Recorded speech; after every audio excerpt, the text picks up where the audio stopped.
Ransomware এটি এক ধরনের কম্পিউটার প্রোগ্রাম যা ব্যবহারকারীর অগোচরে কম্পিউটারে প্রবেশ করে নির্দিষ্ট ফাইল কিংবা সম্পূর্ণ সিস্টেম লক করে ফেলে। বিনিময়ে হ্যাকার গ্রুপ দাবি করে অর্থ দিতে অস্বীকৃতি জানালেই গুরুত্বপূর্ণ ফাইল কিংবা সিস্টেম নষ্ট করার হুমকি দেয় হ্যাকার গ্রুপ। বাংলাদেশেও বাড়ছে এই ভাইরাসের আক্রমণ। গত বছরের মার্চে র্যানসমওয়্যারে আক্রান্ত হয়ে কার্যত অচল হয়ে পড়ে রাষ্ট্রীয় বিমান সংস্থার ডিজিটাল কার্যক্রম। এছাড়া একই ভাইরাসের মাধ্যমে ২০২১ সালে সুপারশপ স্বপ্নের ডিজিটাল সিস্টেম হ্যাক করে ১৮ লাখ টাকা মূল্যের ডিজিটাল ভাউচার তৈরি করে অর্থ হাতিয়ে নেয় হ্যাকার গ্রুপ।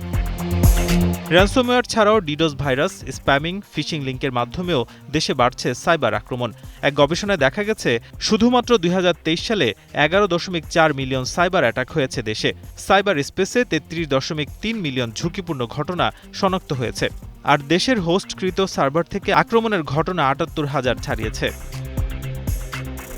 এ অবস্থায় শুধু ব্যক্তি পর্যায়ে ছাড়াও সকল প্রতিষ্ঠানে সাইবার স্পেসকে নিরাপদ করা জরুরি হয়ে পড়েছে।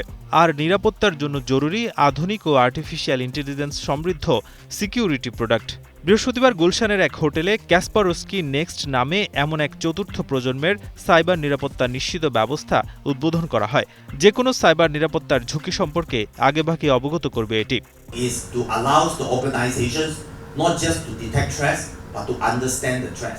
That is why we talk about investigation, ability to investigate what is this threat is about, how does this threat compromise the endpoint, and this is what EDI is about. শুধু ঝুঁকি নির্দেশনা নয়, ব্যবসা প্রতিষ্ঠানে সকল সাইবার বিষয়ের সমাধানও মিলবে। Well, when we say financial, we think the bank is where all the money is. No, today data is a new goal. So any enterprises with data are actually targets. EDR foundation, EDR optimum ও XDR expert নামে ৩ স্তরে কাজ করবে Kaspersky next. নাজবুস Shakib, এখন, Dhaka. Walton fridge কিনে অনেকের মতো আপনিও হয়ে যেতে পারেন মিলেনিয়াল। সেরা পণ্যের সেরা অফার।